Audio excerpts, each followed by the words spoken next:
Practice गुरु में आपका पुनः स्वागत है।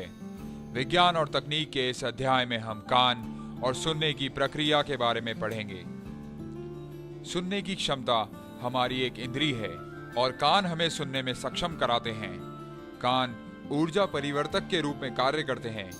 ये ध्वनि तरंगों को विद्युत तंत्रिका आवेगों में बदल देते हैं। ध्वनि तरंगें बाहरी कान के द्वारा एकत्रित की जाती हैं। बाहरी कान बाहरी श्रवण नहर और ऑरिकल से बना होता है।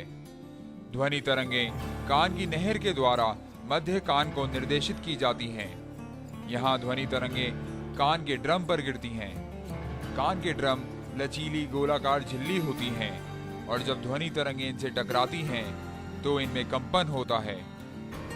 इनके कंपन से ध्वनि तरंगें मध्य कान में प्रवेश करती हैं। यहाँ 3 छोटी छोटी हड्डियां होती हैं, मैलियस, इनकस और स्टेपीज। मैलियस हड्डी हथौड़े की तरह दिखती है।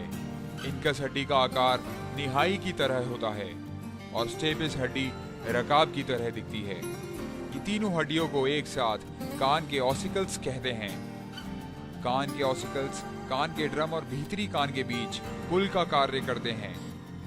यहाँ ध्वनि तरंगों का कंपन बढ़ जाता है और यह अंडाकार खिड़की के माध्यम से भीतरी कान में प्रवेश करती हैं।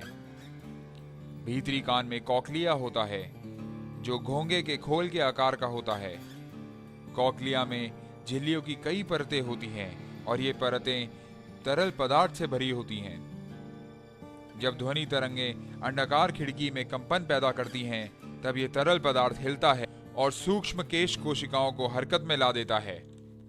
ये सूक्ष्म केश कोशिकाएं कंपन को विद्युत आवेग में बदल देती हैं और ये विद्युत आवेग श्रवण तंत्रिकाओं के द्वारा मस्तिष्क तक पहुंचता है, जहां से इन संकेतों की व्याख्या होती है और इस तरीके से हमारी सुनने की प्रक्रिया पूरी होती है।